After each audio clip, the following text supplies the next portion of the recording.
Okay, so in today's video, what we're going to have a look at is part 3 of the listening exam from the C1 Advanced Listening Exam.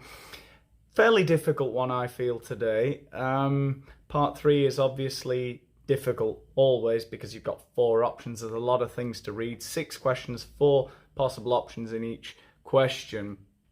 And obviously everything's very paraphrased and a lot of tricks and traps and things to be thinking about. I think we're just going to get straight into it, really. I think you're going to get 1 minute to read the questions, and then the second time around I'm going to be stopping it after I hear each answer, right, to each question. And just before we go on, if you are a fan of this channel, but this isn't specifically the video that you were hoping for today, then why don't you have a look at the membership options on the join button, the blue button under the video, and you can see all of the things that you can get, all of the perks that you can get by becoming a member of the channel, access to exclusive material and personalized videos. So I'll just leave that there. It's your choice. You're your own boss. It's but you could also be my boss in a very small way and help me turn this into a living, which I'm sure you all want to do. Let's just get straight into it. For any reluctance on that score. Track 7, Listening Part 3, Worksheet 1. You will hear part of an interview with 2 graphic designers called Anita Dickinson and Joe Connolly, in which they talk about going freelance. For questions 1 to 6, choose the answer A, B, C, or D, which fits best according to what you hear. Okay, so we'll just stop here. You have 1 minute to read the questions and possible answers.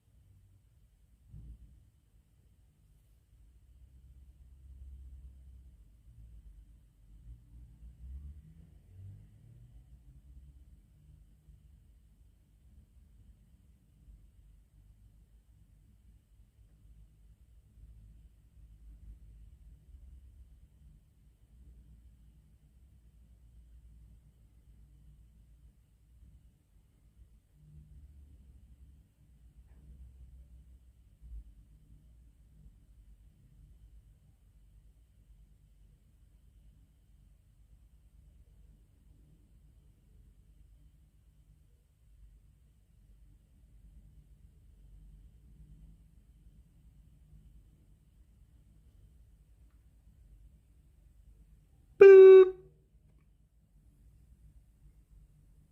With me on Work and Money are 2 successful freelancers, Anita Dickinson and Joe Connolly, who both worked as graphic designers at major companies but left to go it alone.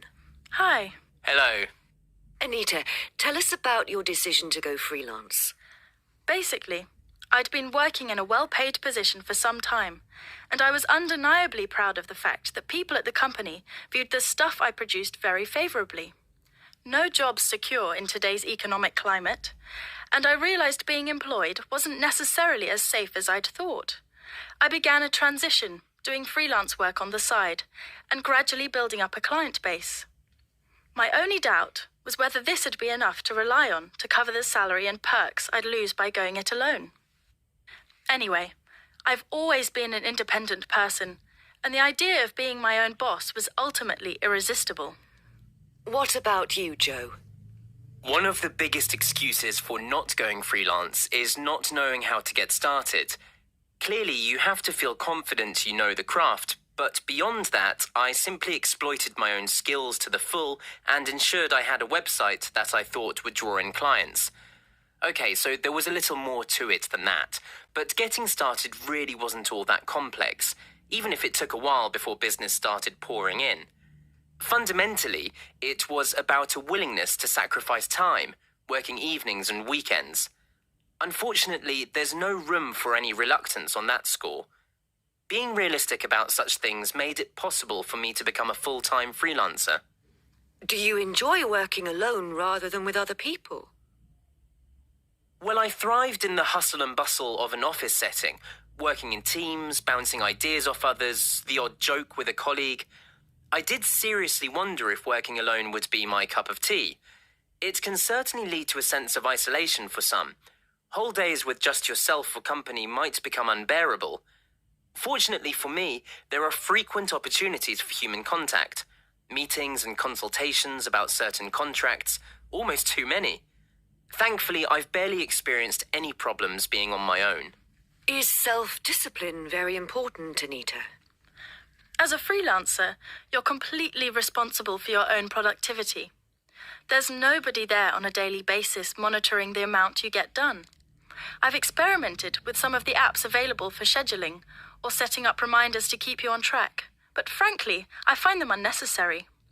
I know I'm accountable solely to myself and my clients, of course. If I didn't have that approach, I wouldn't have opted to work for myself. Frittering away time on social networks or browsing the web hardly occurs to me. I get so absorbed in my work that I'm more likely to end up working until late at night, which isn't great, as you just end up utterly shattered the next day. Yeah, and on top of all the day-to-day work, you have to keep up with business trends. Things move so fast, but I guess that keeping up is something non-freelancers have to do too. If you're predominantly working in one specific area of the market, which tends to happen, then inevitably you see how things are developing and adapt naturally. What's key is to have a niche and know it inside out. That way, you're often ahead of others in the same game, saving you from constant time-consuming research into upcoming trends. It's primarily a question of, as you say, being an expert and having a real interest in what you're doing. In the end, easier than people think. And of course, as a designer, you always want to do the best work you can. You've both been very successful. Joe, what's the secret? I've earned more being freelance than I ever could have with a company. Being competitive involves charging what I see as a sufficient return for the hours put in and considering what the client will regard as fair. That requires some bargaining. Sometimes I've undersold myself, but it's worked in my favor. Because my work was high quality, word-of-mouth reports about this meant more work came my way. Arguing about whether what I'm charging is reasonable isn't a situation I've had to deal with. Well, thank you both very much indeed. And that's the end of the show today. Okay then, so what we're going to do now is, and as I said, I think it was fairly difficult. You know, they speak fairly quickly and everything is very paraphrased, lots of tricks and traps, as I said. So we're going to go through it piece by piece. I'm going to basically stop the recording when I think you should have heard the answer to number 1, 2, 3, 4, 5, 6. And sort of repeat a few of the sentences that were said to show how I got the answers, basically. Let's go for it. Now listen again. With me on Work and Money are two successful freelancers, Anita Dickinson and Joe Connolly, who both worked as graphic designers at major companies but left to go it alone. Hi. Hello. Anita, tell us about your decision to go freelance. Basically, I'd been working in a well-paid position for some time, and I was undeniably proud of the fact that people at the company viewed the stuff I produced very favorably. No job's secure in today's economic climate, and I realized being employed wasn't necessarily as safe as I'd thought. I began a transition, doing freelance work on the side, and gradually building up a client base. My only doubt was whether this would be enough to rely on to cover the salary and perks I'd lose by going it alone. Anyway, I've always been an independent person, and the idea of being my own boss was ultimately irresistible. Right, so why was she feeling unsure? She admits feeling unsure about leaving her job with a big company because I think the main thing, the most important thing I heard here was my only doubt, right? So that sounds to me like she's unsure. My only doubt was whether this would be enough to rely on to cover the salary and the perks, the little advantages that you get with a job, like, maybe a company car or something like that, or they pay your petrol costs or something. would this be enough to rely on? The salary and the perks I would lose going it alone. Sounds like she's mainly worried for financial reasons. Now, would she be earning enough money? She was concerned, I think it's B, she was concerned about her financial prospects. Yeah, I think that's the answer there, yeah, clearly.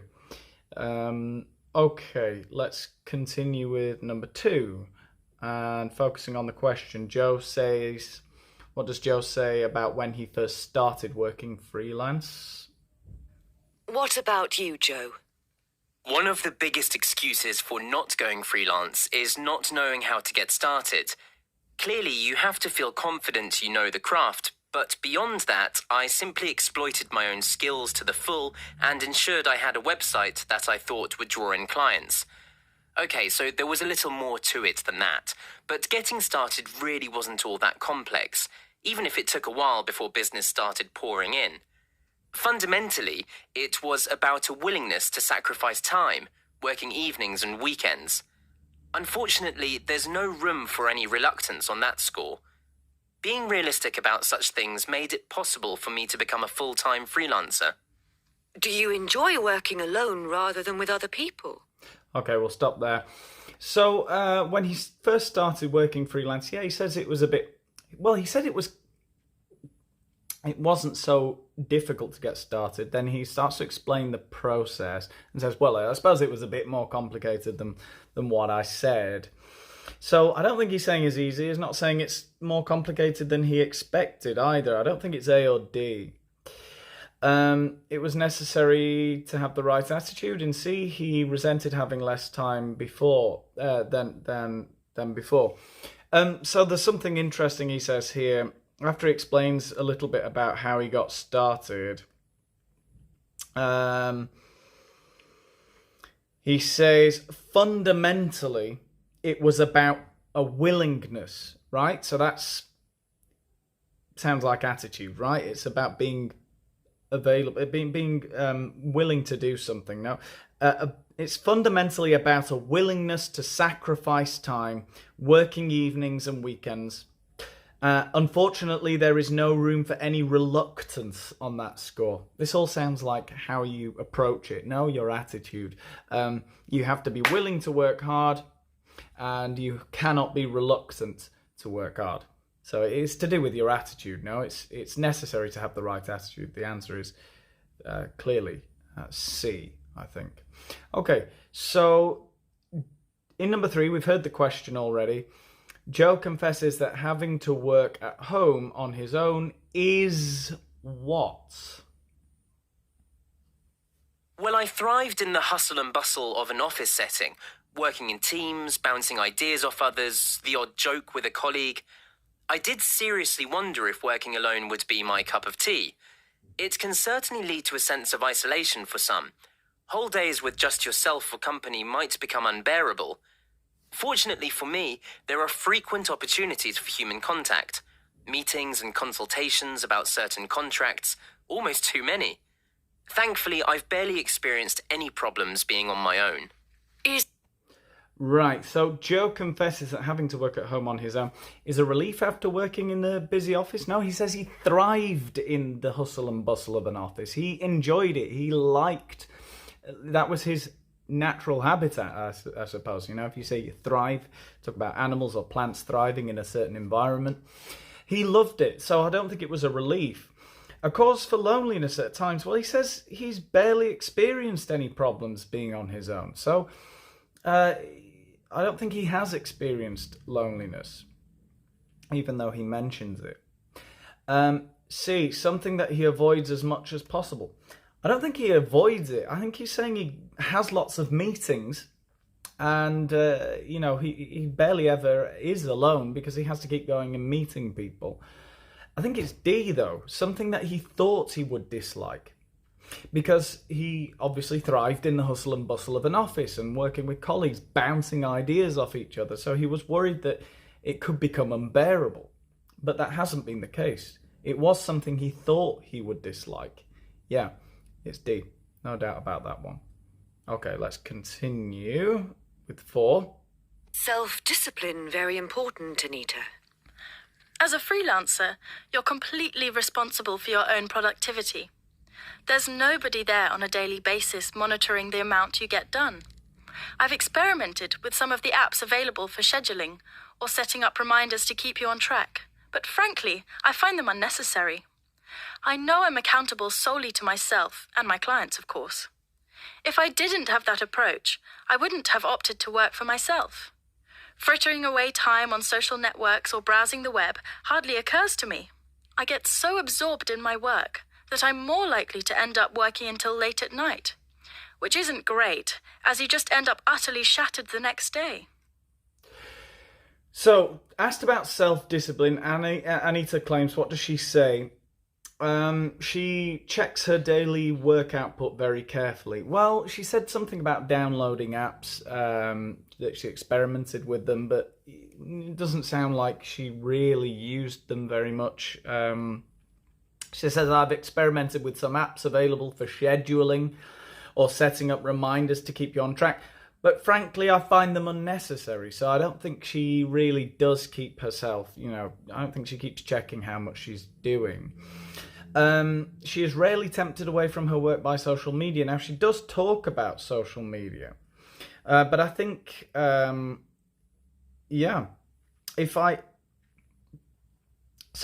think she says that isn't something that happens to her. She doesn't check social media all the time. So I think B, she is rarely tempted away from work by social media. Let's find exactly what she said. Frittering away time on social networks or browsing the web hardly occurs to me. It doesn't really happen. So I think B is the right answer. She doesn't need apps, like it says in C. She finds them unnecessary. She is often forced to change her working hours to fulfill contracts.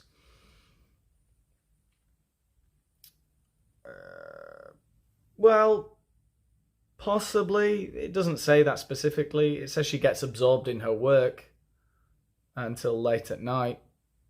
But that's not great. You should just kind of,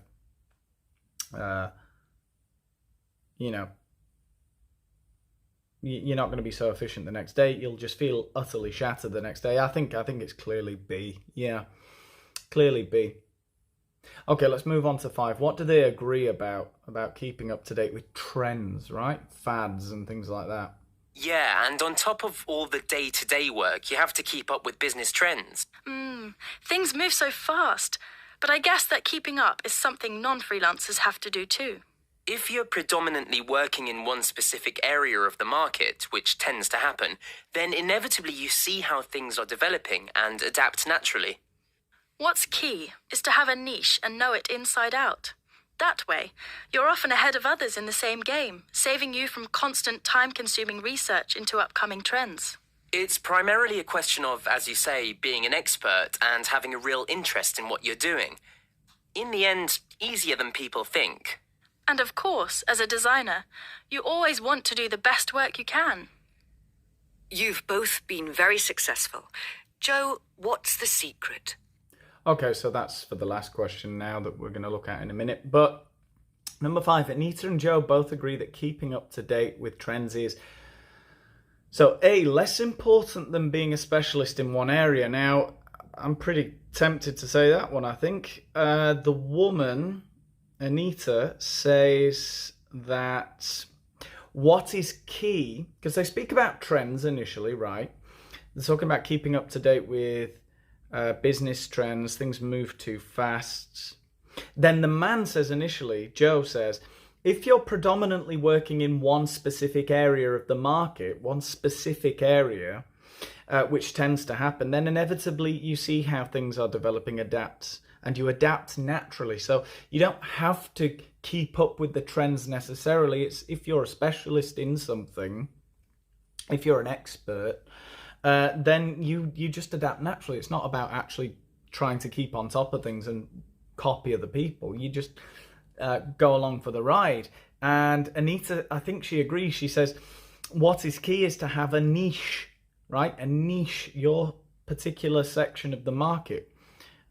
particular client base and know it inside out. No, you have to have a profound knowledge of that niche.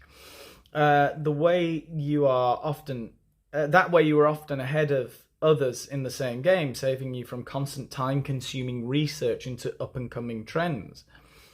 So it's not so important to be sort of researching and looking on the internet and reading Twitter or whatever it is.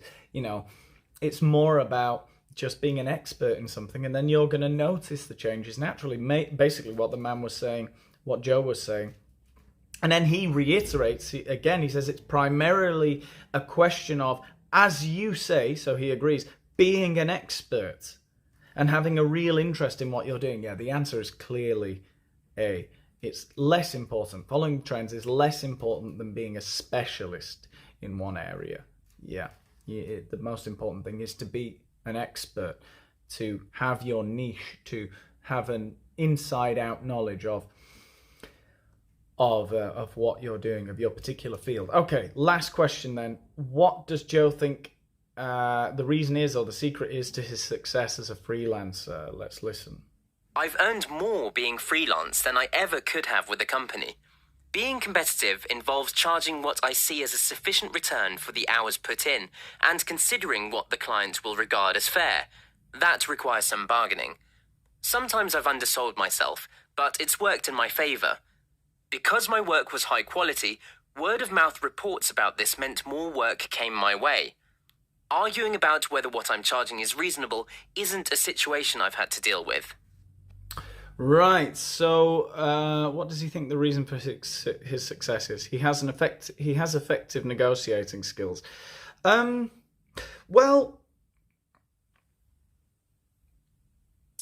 has to charge. He says, being competitive involves charging what I see as a sufficient return for the hours put in and considering what the client will regard as fair.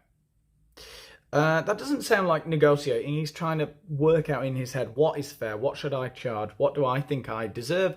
But what is the client willing to pay? That's not negotiating. That's sort of calculating, no more than anything else. Sometimes I've undersold myself. Well, that doesn't make him sound like a great negotiator either, does it? He's sold something for less than what he really thinks it's worth on occasions. But it's worked in my favour. Because my work was high quality, word of mouth reports about this meant more work came my way. So it sounds like people are talking to each other and saying, hey, you did a really good job for me. This is all sounding like C to me. He makes sure he has good relations with his clients in B. Not really. I think it's more C. He gets plenty of personal recommendations. Word of mouth. Very important term when we're talking about business. The best publicity is people speaking highly of you, praising you. But yeah, I think we're pretty much finished with the listening there then.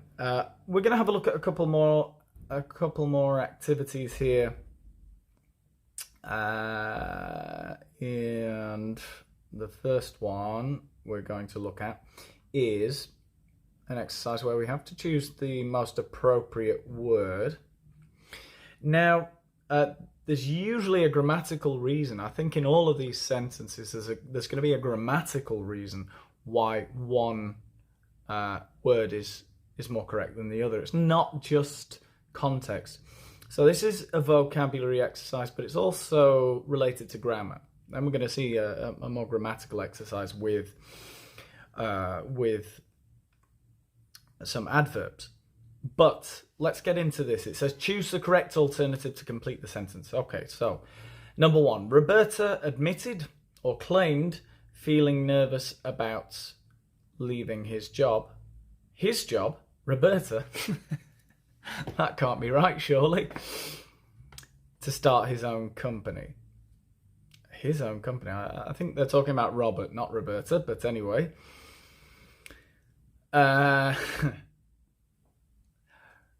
Roberta admitted feeling nervous. Yeah, you could say she claimed feeling nervous.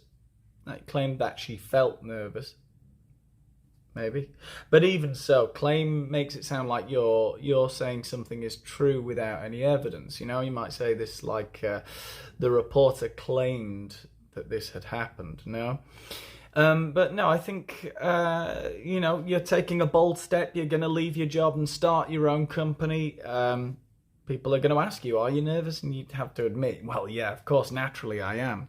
So maybe this one's more context-based, that it's going to be admitted rather than claimed. Definitely. Roberta or Robert admitted feeling nervous. Yeah. Okay, number 2. The head of the sales department proposed or confessed that she was disappointed with the year's results. Proposed? If I propose something, I'm putting it out there so that people can agree with me or disagree with me. No, I don't think that's what's happening here. The head of the sales department had to, you know, kind of admit, had to confess that she was disappointed. Yeah. Okay. Number 3. I acknowledge or I recommend investing in a safe fund, and that will give you a steady level of interest on your money rather than a riskier fund with higher potential earnings. Well, it sounds like I'm giving some advice here. No? So acknowledge something. You can acknowledge that something is true. It's like admitting that something is true. You recognize it and publicly acknowledge that something is a fact. So you could say, I acknowledge that putting your money in a safe fund is obviously more sensible than putting it in a riskier fund, but I'm going to do it anyway. I'm going to put it in a riskier one. No, the answer here is recommend. I recommend investing it in a safe fund because, you know, it's just more sensible. You're going to get a steady rate of interest over many years. Even though if you gamble the money a bit in a riskier fund, hey, the earnings could be a lot more. But anyway, number 4, although, well, we know there's going to be contrast here, so we need to make sure that the word we choose in this first part of the sentence contrasts with something that we see in the second part. So although Mark denied, or although Mark suggested exaggerating how much money he made when he sold his flat, well, I don't really understand why he would suggest exaggerating. That's like recommending that somebody else exaggerates the amount that he earned on his flat. Maybe he needs to, maybe if he's talking to his accountant or something. But even so, why would you want to exaggerate the amount? No. Although Mark denied exaggerating how much money he made when he sold his flat, it was obvious the figure couldn't be as high as he said. So even though he said that he hadn't exaggerated, it was obvious that he had. So yeah, denied, definitely. Okay, 5. Sean's parents insisted or opposed that he should study law, even though he wanted to study business. Well, he wanted to study business, but his parents insisted he should study law. Yeah, they insisted he should study law, despite the fact that he wanted to study business. They opposed him studying business, right? So, fairly simple, that one, I think. Okay, number 6. My mother admitted or suggested I get a part-time job to earn some extra money. Well, she thought it was a good idea, no? So she suggested I get a part-time job to earn some extra money during the summer holidays. Fairly easy again. Number 7. Many people oppose or contradict tax rises, despite wishing to see improved public services. Well, many people oppose tax rises, tax hikes, despite wanting to see improved public services. I suppose a lot of people contradict themselves in being proponents of higher taxes, but not wanting to pay them themselves. Yeah, because they don't consider themselves worthy of paying higher taxes, but everyone else should. Yeah. Yeah. Sneaky. Okay, 8. The company spokesperson claims or recommends that its products are fantastic value. Well, yeah, of course, if you're the spokesperson for something, you're going to advocate it, aren't you? So The company spokesperson claims, we don't have any evidence that what he says is true, but he claims, of course he would naturally claim, that its products are fantastic value. What's he going to say? He's the spokesperson. He has to advocate the company. That's what he claims, that it's great value for money. Okay, we're going to have a look at a slightly boring activity here. I've got to say, it's a little bit boring. It's just about the position of adverbs, and can I fit my head in somewhere there? Maybe, yes. Yeah, there we go. I've done it. Right, so, okay, we're just going to read these sentences. There's 8 sentences, and we're going to see if they sound natural. Do they sound natural to you? Is the adverb... in each case, is the adverb in the correct position? So there's 8 reasons, A, B, C, D, E, F, G, H, as to whether it is correct or it is incorrect.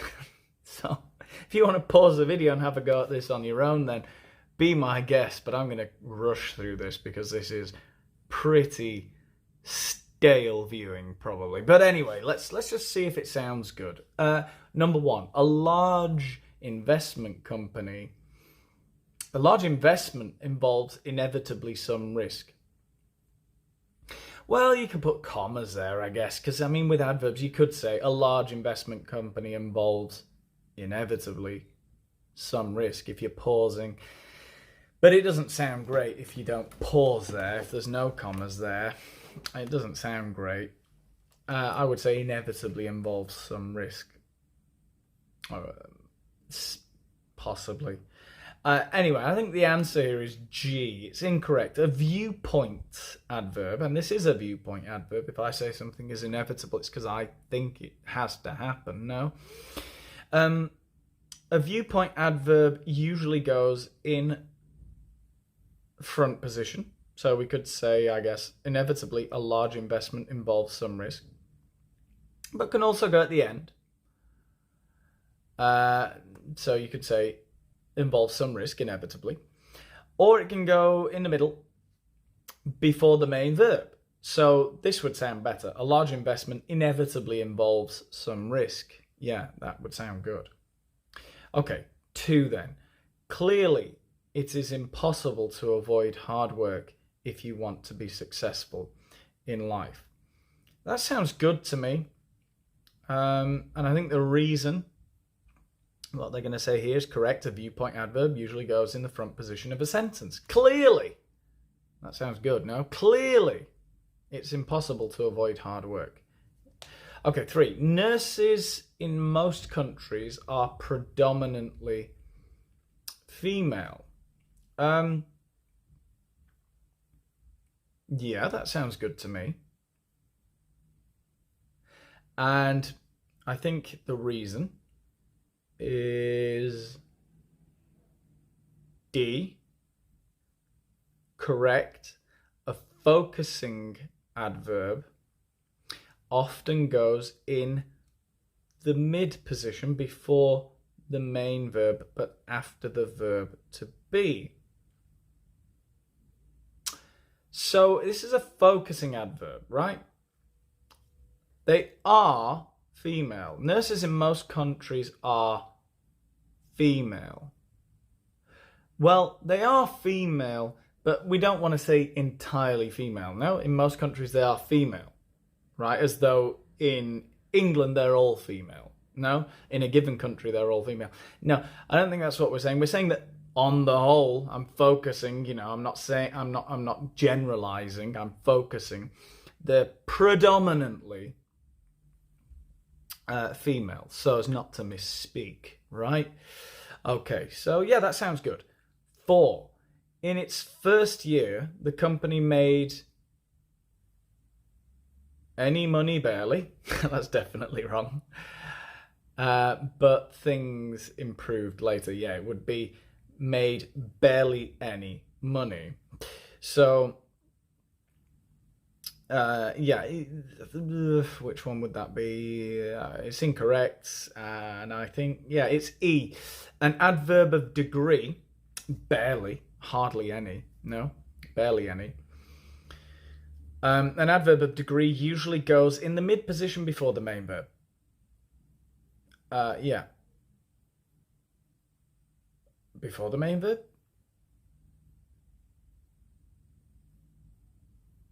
Hardly made any money, I suppose you could say, yeah. The company, well, yeah, I don't know. It could go after the main verb as well, couldn't it? You could say, barely made any money. The company made barely any money. I think both of those would be correct. But yeah. Okay, number 5. Joe works a lot of the time from home.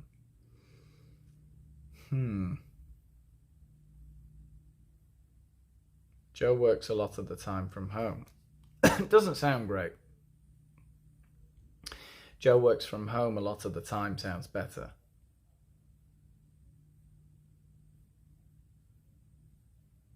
Yeah, I think it would be H. Because I would put that at the end. Incorrect. Adverbs of place.